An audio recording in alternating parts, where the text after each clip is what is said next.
नमस्कार दोस्तों, आपका बहुत बहुत स्वागत है। मैं हूं अनूप श्रीवास्तव। अगले आधे घंटे तक मैं आपके साथ जुड़ चुका हूं, आप भी मेरे साथ जुड़ चुके हैं। मुझे पता है कि अब आप लोगों में से बहुत सारे ऐसे मित्र हैं जो इंतज़ार करते हैं मेरा सुबह।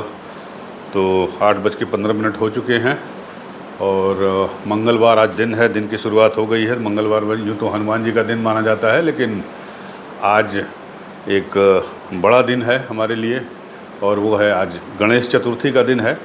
और गणपति बप्पा जो है आज पधारेंगे, जगह जगह जो है उनका स्वागत हो रहा है। आज से गणेश चतुर्थी का त्यौहार शुरू हो रहा है। बोलिए गणपति बप्पा की जय। तो उम्मीद करता हूँ कि बप्पा को चाहने वाले जो है बप्पा का पूरे दिल से मन से स्वागत सत्कार करेंगे और बप्पा रहेंगे भी, हर घर में विराजेंगे, हर दिल में विराजेंगे। और लखनऊ में भी जो गणपति उत्सव है वो बड़े ही धूमधाम से मनाया जाता है और इसकी रिपोर्ट्स भी हम आपको दिखाएंगे अपने चैनल पर, इसी यूपी न्यूज़ 9 पर। और उम्मीद है आपको पसंद आएगी। तो सबको गणपति बप्पा का आशीर्वाद सबके ऊपर बना रहे और यही मेरी कामना है। और इसी के साथ ये शुरुआत करता हूँ। और गणपति बप्पा से ही, गणपति महोत्सव से ही जुड़ी एक खबर है, इंटरेस्टिंग खबर है। सोचता हूँ कि आपको मैं बता दूँ कि बेंगलोर में, कर्नाटक की राजधानी है बेंगलोर, तो बेंगलोर में एक गणेश पंडाल ऐसा बना है जिसमें 2 करोड़ रुपए के नोट लगाए गए हैं और 50 लाख रुपए के सिक्के लगाए गए हैं। है ना कमाल की बात। बेंगलुरु के पुत्तनाहली में सत्य साईं गणपति मंदिर को गणेश चतुर्थी पर नोटों से सजाया गया है। इस मंदिर को सजाने के लिए 2 करोड़ रुपए से ज़्यादा के नोटों और 50 लाख रुपए से ज़्यादा के सिक्कों का इस्तेमाल किया गया है।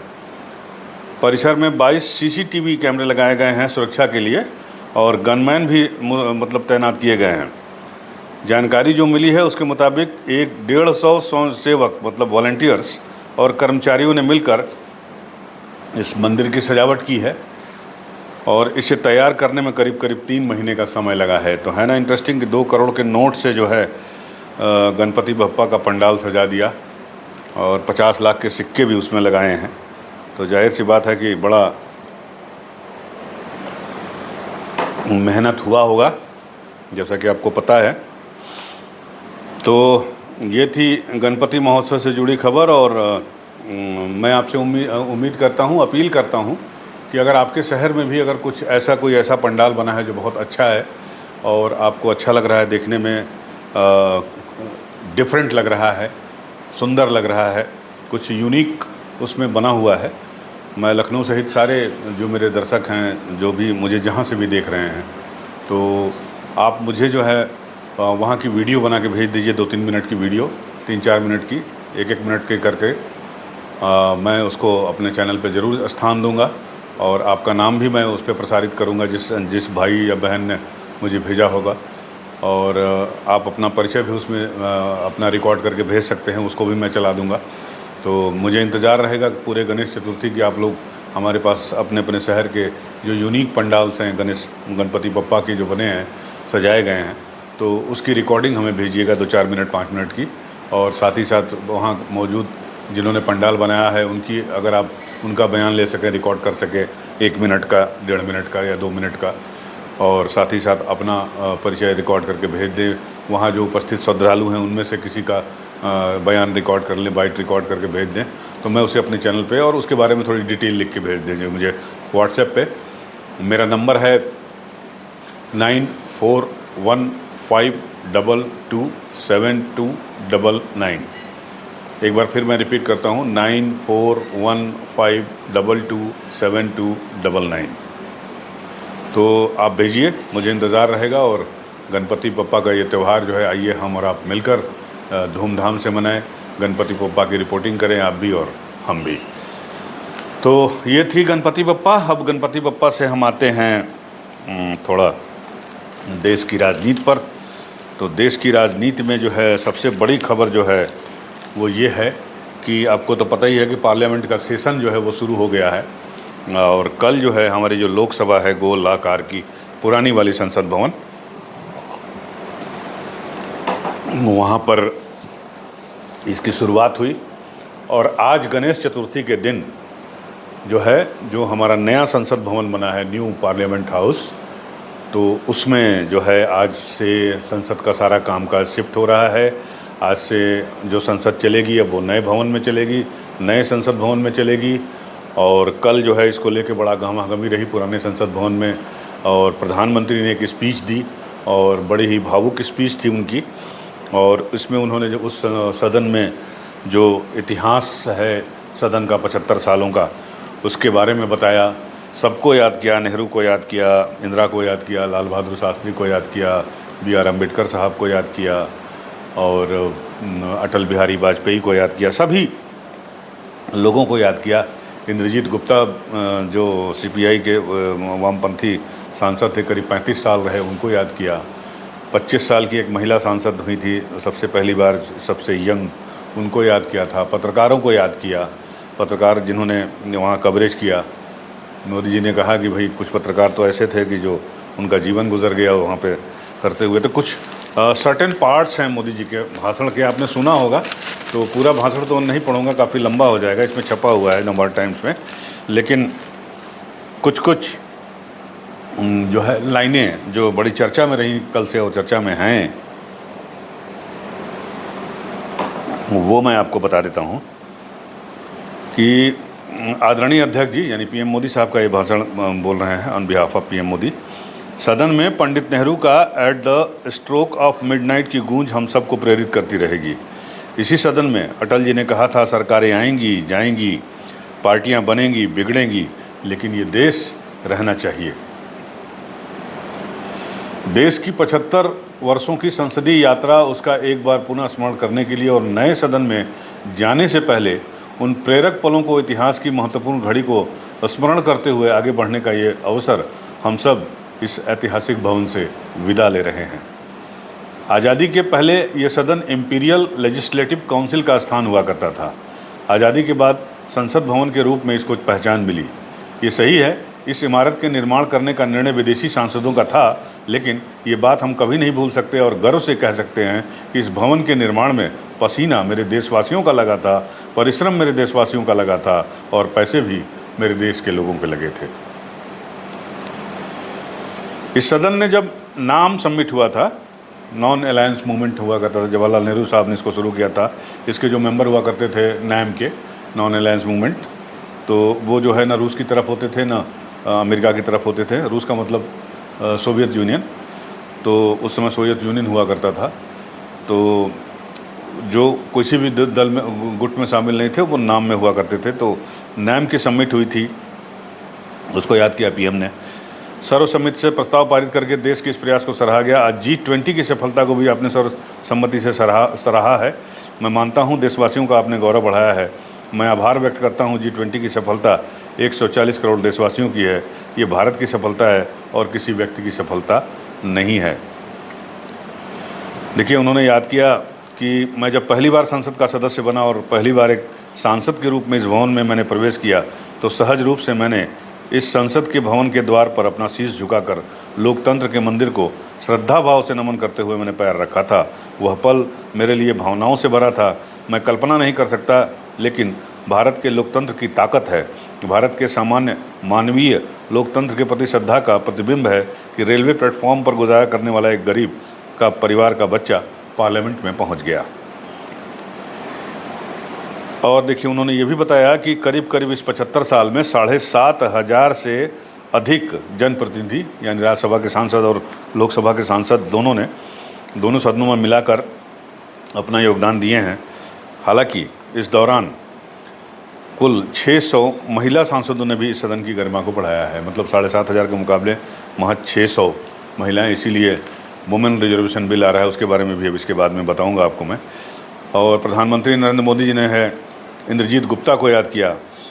43 साल, अगर मेरी गलती नहीं है तो 43 साल बैठकर इस सदन के साक्षी बनने का उनको सौभाग्य मिला है।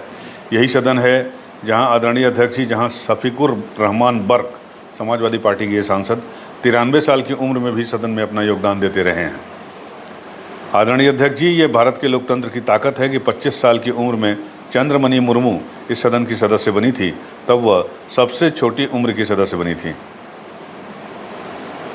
इसी भवन में 2 साल 11 महीने तक संविधान सभा की बैठकें हुई और उनमें देश के लिए एक मार्गदर्शक जो आज हमें भी चलाता है, हमारा संविधान दिया और 26 नवंबर 1949 को जो संविधान हमें मिला वो 26 जनवरी 1950 को लागू हुआ। ये इन 75 सालों में सबसे बड़ा जो अचीवमेंट है वो ये है कि देश के सामान्य मानवी का इस संसद पर विश्वास बढ़ता गया और लोकतंत्र की सबसे बड़ी ताकत यही है। उमंग और उत्साह के पल के बीच में कभी सदन की आंख में तो आंसू भी बहे हैं। ये सदन दर्द से भर गया जब देश को अपने 3 प्रधानमंत्रियों को उनके कार्यकाल में ही खोने की नौबत आई। नेहरू जी, शास्त्री जी, इंदिरा जी। तब इस सदन ने ये सदन भींगी आंखों से उन्हें विदाई दे रहा था। अनेक चुनौतियों के बावजूद हर स्पीकर ने, हर सभापति ने बेहतरीन तरीके से दोनों सदनों को सुचारू रूप से चलाया है और अपने कार्यकाल में उन्होंने जो निर्णय लिए वो निर्णय मावलंकर जी से काल शुरू हुए हों या सुमित्रा जी के कालखंड में हो या बिरला जी के, आज भी उन निर्णयों को रेफरेंस पॉइंट माना जाता है। उन्होंने आतंकी हमले को भी याद किया। पीएम मोदी ने लोकतंत्र के इस सदन पर आतंकी हमला हुआ। यह आतंकी हमला इमारत पर नहीं था, ये मदर ऑफ डेमोक्रेसी पर था। एक प्रकार से हमारी जीवात्मा पर हमला था। ये देश उस घटना को कभी नहीं भूल सकता। आज जब हम इस सदन को छोड़ रहे हैं तब मैं उन पत्रकार मित्रों को भी याद करना चाहता हूं जिन्होंने संसद कवर किया है। कुछ लोग तो ऐसे हैं जिन्होंने पूरा जीवन अपने कार्यकाल में संसद के काम को ही रिपोर्ट किया है।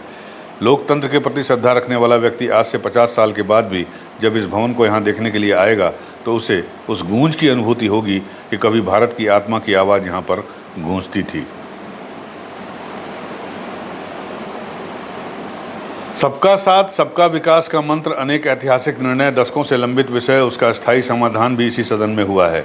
आर्टिकल 370 रद्द, ये हम सदन हमेशा हमेशा गर्व के साथ कहेगा कि इस सदन के कार्यकाल में हुआ।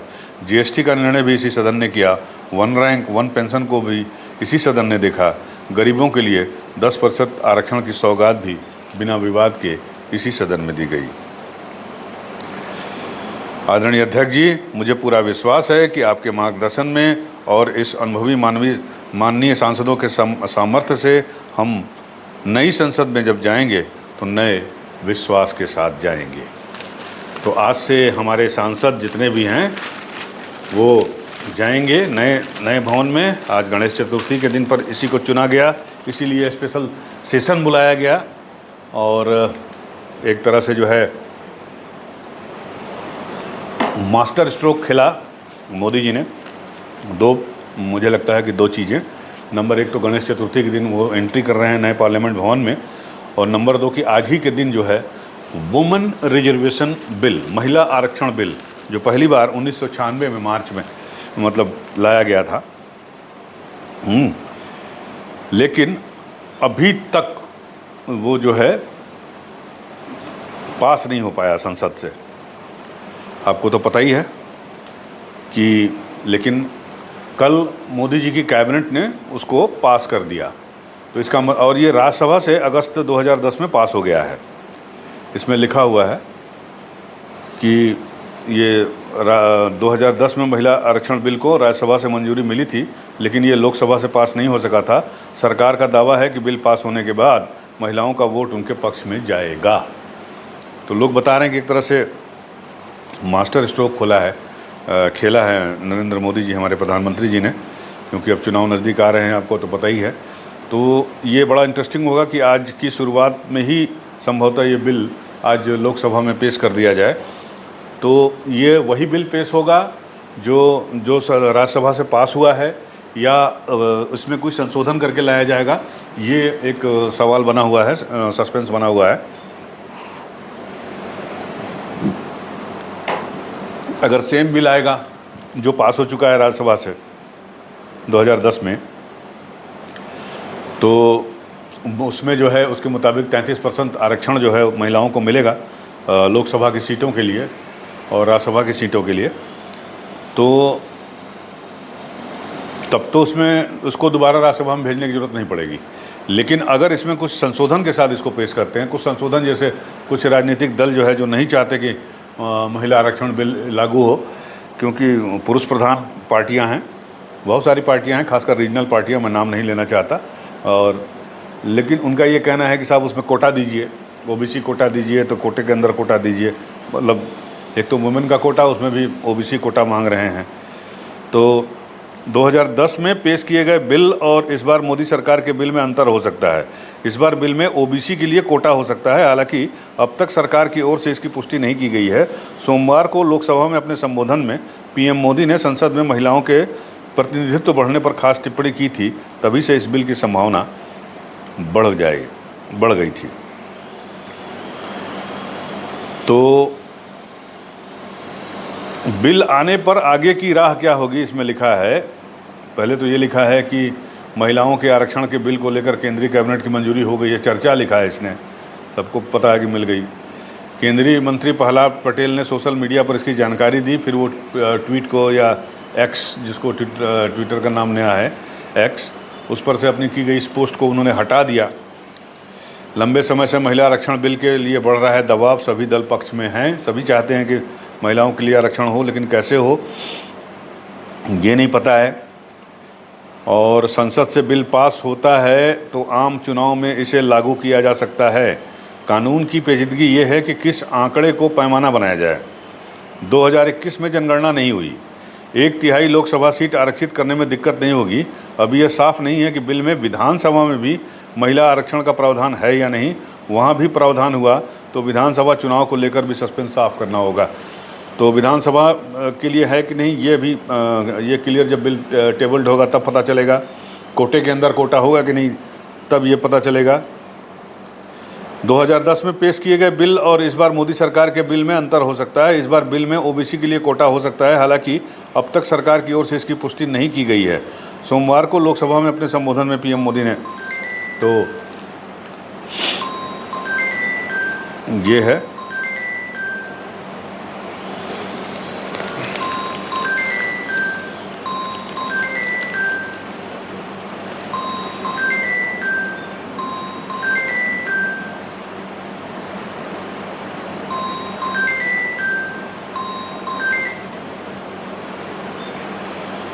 तो ये था, अब देखते हैं क्या होता है, बिल कैसा पेश होता है। और 33% कोटा जो मिलेगा वुमेन का, उसमें कोटे में कोटा होगा कि नहीं होगा।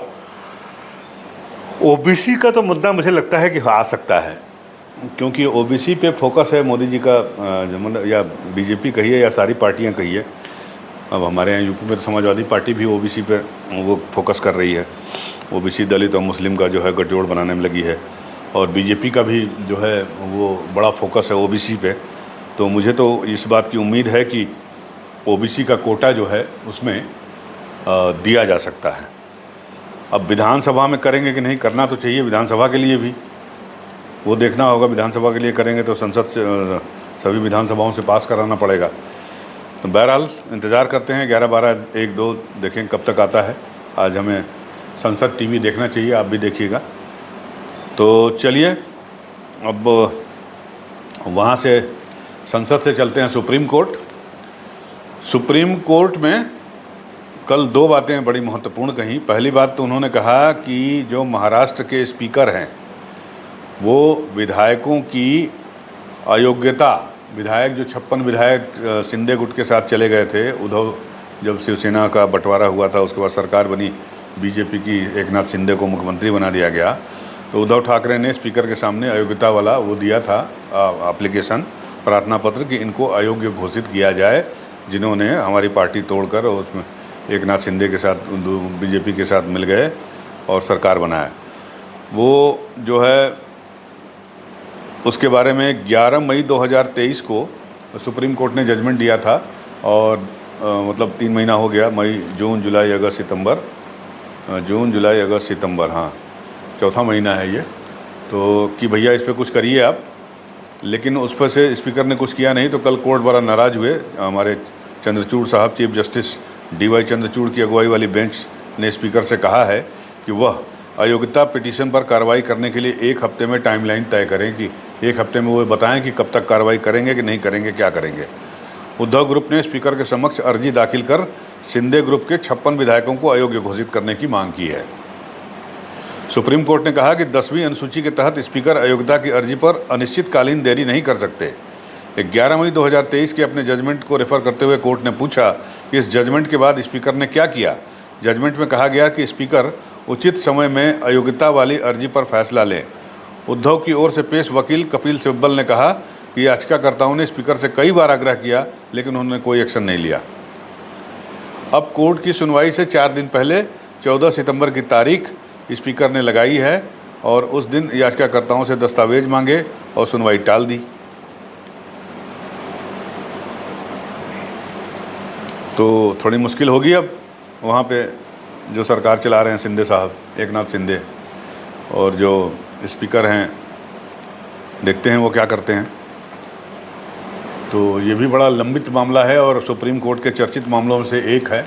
इस पे भी पूरे देश की निगाहें लगी हुई हैं कि भाई सुप्रीम कोर्ट इसमें क्या करता है, क्योंकि इसमें महाराष्ट्र का भविष्य जो है वो छुपा हुआ है। अगर अयोग्य घोषित कर देता है स्पीकर, अगर कर देते हैं, जिसकी उम्मीद तो कम ही है, लेकिन अगर माननीय स्पीकर साहब अगर कर देंगे तो बड़ा दिक्कत हो जाएगी फिर सरकार चलाने में एकनाथ शिंदे साहब को। और अगर सुप्रीम कोर्ट कोई डिसीजन दे देता है तो भी जो है राजनीतिक हालात जो हैं वो बदल सकते हैं। यही वजह है कि इस कोर्ट के इस फैसले पर जो है वो सबकी निगाहें हैं। 370 की भी सुनवाई कर रहा है सुप्रीम कोर्ट, उस पर भी लोगों की निगाहें हैं।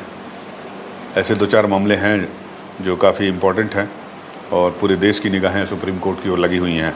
तो उसी में से एक फैसला और आया है न्यूज़ चैनल को लेकर। आपको तो पता ही चल रहा है, बवाल चल रहा है आजकल।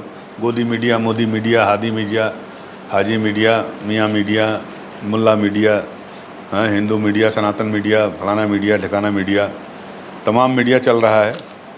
तो उसी में जो है जो विपक्षी दलों का ग्रुप है INDI है, इंडिया, तो उसने 14 एंकर्स की लिस्ट निकाल दी कि साहब इनके प्रोग्राम में हम नहीं जाएंगे, इनको सिंगल बाइट नहीं देंगे। तो ये तो चल ही रहा है मामला, उठापटक चल रही है। उधर बताया जा रहा है कि बीजेपी वालों ने संदीप चौधरी जो अपने न्यूज़ 24 के एंकर थे और थोड़ा तीखे सवाल पूछते हैं, तो वो अब चले गए ABP में, तो वहाँ उनके प्रोग्राम में बीजेपी वाले अपना प्रवक्ता नहीं भेज रहे हैं। मतलब ये भी दिन देखना था मीडिया को, तो देख रहे हैं लोग। कल मीडिया वालों की बैठक भी हुई है दिल्ली में, आज है एक। तो उस बीच जो है सुप्रीम कोर्ट ने कहा है कि टीवी न्यूज़ चैनलों के सेल्फ रेगुलेटरी मैकेनिज्म को और सख्त बनाना चाहते हैं। मतलब ये जो वो है ना, broadcasters and digital association, news broadcast, पहले MBA था, NBA, न्यूज़ ब्रॉडकास्ट एसोसिएशन। अब उसमें डिजिटल शब्द भी जोड़ दिया गया है, क्योंकि डिजिटल में सारे न्यूज़ चैनल वाले आ गए हैं, टीवी वाले खासकर। तो इसको अब कर दिया गया है news broadcasters and digital association से कहा है कि 4 हफ्ते में नई गाइडलाइन पेश करें। और इसीलिए news broadcasters and digital association की मीटिंग जो है आज वो बुलाई गई है। उसमें आज तक के जो संपादक हैं, मतलब मुख्य संपादक या डायरेक्टर कह लीजिए, सुप्रिया प्रसाद जी जो है उसके वो हैं, अध्यक्ष हैं, और भी लोग हैं उसमें, कई लोग हैं। तो सबको मेल किया है सुप्रिया प्रसाद जी ने। कल अजीत अंजुम साहब अपने टीवी पे दिखा रहे थे, अपने चैनल पे, जो सोशल मीडिया वाले, कि बुलाया है मीटिंग। तो आज मीटिंग होनी है। तो मुझे लगता है कि जो सुप्रीम कोर्ट का डिसीजन आया है कि भैया आप जो है 4 हफ्ते में नई गाइडलाइन पेश करिए सेल्फ रेगुलेटिंग मैकेनिज़्म का, अपने ऊपर मतलब सेल्फ नियंत्रण का, कंट्रोल का, कि क्या दिखाना है, क्या नहीं दिखाना है, क्या बोलना है, क्या नहीं बोलना है। तो अभी तक जो आपका सिस्टम है वो बड़ा गड़बड़ है सुप्रीम कोर्ट के हिसाब से देखा जाए तो। इसको ठीक करिए, और क्या कैसे ठीक कर रहे हैं, क्या करेंगे, उसकी एक रूपरेखा बना के 4 हफ्ते के अंदर जो है सुप्रीम कोर्ट में दीजिए। तो इसी की वजह से जो है मुझे लगता है कि आज ये मीटिंग बुलाई गई है, जिसमें सारे पत्रकार, खांटी लोग जाएंगे, गोदी भी जाएंगे और इंडिया वाले भी जाएंगे। देखिए क्या होता है। तो जैसा होगा मैं आपको, अगर मुझे कोई सूचना मिलती है तो मैं आपको बताऊंगा। इससे पहले कोर्ट के सामने NBDA यानी news broadcasters and digital association ने कहा कि हमने पूर्व चेयरपर्सन और मौजूदा चेयरपर्सन से नई गाइडलाइंस बनाने की सलाह ली है, इसके लिए 4 हफ्ते का वक्त और दिया जाए। तो ये थी खबरें। अब आपको जो है खबर कनाडा से सुनाते हैं। कनाडा ने क्या किया है, जस्टिन ट्रूडो जो पीएम हैं बड़ा नाराज़ हैं इंडिया से। आए थे अभी G20 के सम्मेलन में, तो कुछ गड़बड़ हो गया था उनके साथ, और बताते हैं कि उनका जैसे स्वागत हुआ, स्वागत तो सबका हुआ, लेकिन उनका कुछ गड़बड़ हो गया। तो उनको है कि वो उनका स्वागत सत्कार ठीक से नहीं हुआ, और उसके बाद उनका विमान भी ख़राब हो गया, 2 दिन बेचारे को रहना पड़ा। तो यहाँ से जब वो कनाडा पहुँच गए हैं, तो कनाडा पहुँचने के बाद कल एक जो लेटेस्ट डेवलपमेंट आया है वो ये है कि उन्होंने, अभी हमारे यहाँ तो सुबह हो गई है, कनाडा में रात हो रही है, अभी हो रही होगी या होने वाली होगी। तो आज दिन में कनाडा में उन्होंने क्या किया है कि भारतीय राजदूत के अधिकारी को कहा है कि भैया आप देश छोड़ दीजिए। क्यों छोड़ दीजिए? तो उनका ये कहना है कि कनाडा में खालिस्तान समर्थक एक्टिविटीज़ हो रही है, तो आपको पता ही है। तो इसमें जो है कि जो प्रतिबंधित आतंकी संगठन खालिस्तान टाइगर फोर्स के प्रमुख हरदीप सिंह निज्जर की जून में वहाँ हत्या हो गई थी। तो उन्होंने आरोप लगाया है कि इसके पीछे इंडिया जिम्मेदार है, और वहाँ पे जो उच्चायुक्त हैं हमारे संजय वर्मा, उनसे कहा, उनके ऊपर भी उंगली उठाई है, और संभवतः, मैं अभी श्योर नहीं हूँ, लेकिन जो खबरें आई हैं उसके मुताबिक उनको वापस भारत जाने के लिए प्रधानमंत्री कार्यालय से संदेश मिल गया है, कनाडा के प्रधानमंत्री कार्यालय से। तो एक तरह से कनाडा और इंडिया के रिश्ते जो है ख़राब हो रहे हैं, और इसके लिए जो है एक ही चीज़ जिम्मेदार है, वो ये है कि वहाँ पर जो खालिस्तानी समर्थक हैं उनकी एक्टिविटीज़ को लेकर ट्रूडो साहब से, जो पीएम है कनाडा के, उनसे हमारे पीएम मोदी साहब ने ऑब्जेक्शन जताया था और कहा था कि इस पर कंट्रोल करिए। लेकिन कनाडा में हिसाब किताब ज़रा दूसरा है, वहाँ आप कुछ भी कर सकते हैं, कोई बोलने वाला नहीं है, आप करते रहिए लोकतंत्र के नाम पे। तो इसको लेकर जो है ये उठापटक शुरू हो गई है हमारे, और कनाडा में चली रही थी, ये कुछ ज़्यादा हो गया। अभी आपको मैंने खबर भी दिखाई थी कुछ दिन पहले कि ये जो खालिस्तानी समर्थक वहाँ एक्टिव हैं, ये खालिस्तान टाइगर फोर्स और पता नहीं कौन कौन है वहाँ पे, सिख फॉर जस्टिस, ये भी एक ग्रुप है वहाँ पे। इन लोगों ने एक रैली निकाली थी 31 अक्टूबर को, जिस दिन इंदिरा गांधी की शहादत दिवस है। तो उसमें जो है उन्होंने एक साड़ी में उसका एक कटआउट बना के इंदिरा गांधी जी का, उनको जो है वो जो है खून, चेहरे साड़ी पे खून वून करके, और 2 सिख लोगों को जो है सुरक्षा बलों के रूप में जो है खड़ा होकर दिखाया था। तो उसको लेकर भी बड़ी सोशल मीडिया पे चर्चा हुई थी। और उसके बाद हमारे देश के से हमारे जो विदेश मंत्री हैं जयशंकर प्रसाद, उन्होंने कड़ा ऑब्जेक्शन जताया था। लेकिन कनाडा सुधर नहीं रहा है, और उसने फिर ये किया है। अब इसमें किया क्या उसने, इसके पहले सुन लीजिए। ये जागरण में थोड़ी सी छोटी सी खबर छपी है कि कनाडा में खालिस्तान समर्थक अपनी हरकतों से बाज नहीं आ रहे हैं।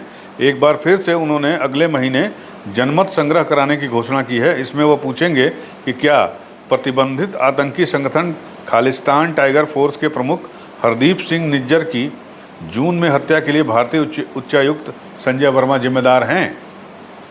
वैंकूवर सन की रिपोर्ट में कहा गया है कि प्रतिबंधित आतंकी समूह सिख फॉर जस्टिस, जिसने 10 सितंबर को सरे में इसे लेकर जनमत संग्रह कराया था, उसने ब्रिटिश कोलंबिया में मतदान में एक प्रश्न और जोड़ा है, और यह जनमत संग्रह 29 अक्टूबर को होना है। हालांकि भारतीय उच्चायुक्त की ओर से अभी तक कोई प्रतिक्रिया नहीं दी गई है, लेकिन जो अभी लेटेस्ट खबर आई है उसके मुताबिक जो है उन्हें देश छोड़ने के लिए कह दिया गया है, वापस भेजने के लिए कह दिया गया है भारत के। जाहिर सी बात है कि अब इसकी प्रतिक्रिया हमारे देश से भी होगी और होनी भी चाहिए। हम किसी भी तरह से देश विरोधी गतिविधि, कोई भी देश अगर अपनी ज़मीन पर इसकी अनुमति देता है तो सरासर गलत है। और जस्टिन ट्रूडो ये समझ लें कि इस तरह की हरकतों से वो जो है वो अपने आप को और अपने कृत्य को जस्टिफाई नहीं कर सकते। आप भले बाइडेन से बात कर लिए हों, चाहे गोरबाचोव से बात कर लीजिए और चाहे पुतिन से बात कर लीजिए, लेकिन कनाडा की धरती पर आप जो है भारत विरोधी गतिविधियों को समर्थन दे रहे हैं और उन्हें अलाउ कर रहे हैं कि वो जो चाहे वो करें, जो चाहे वो भारत के खिलाफ़ बोलें, तो ये गलत है। इसे बंद कीजिए।